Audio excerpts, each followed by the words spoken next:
Parents of a law student who died after 4 remote GP appointments say they want to make sure no one goes through what their son did after a coroner ruled he was likely to have survived if he'd been seen face to face.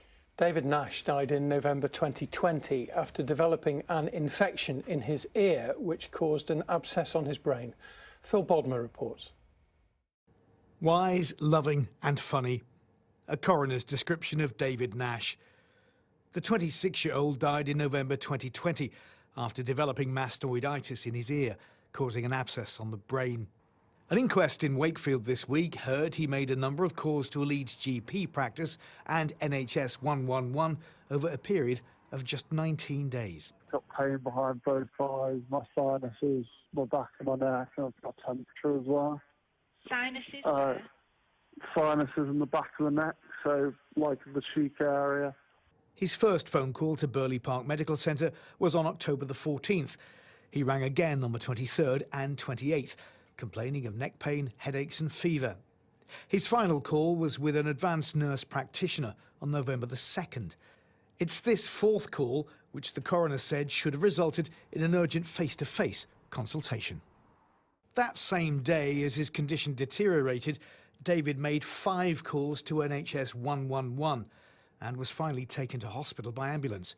He died 2 days later.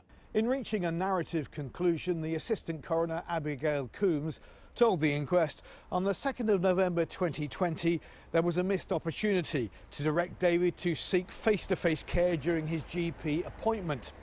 She went on to say had he been directed by the GP practice, it's more likely than not he would have undergone neurosurgery approximately 10 hours earlier than he did, which at the time, she said, it's more likely than not, would have been successful. He was our wonderful son, brother and friend. He had a strong sense of right and wrong and always looked out for others. We in turn have spent 2 years seeking answers on his behalf and to make sure that others don't die as David did. We know that is what he would have wanted.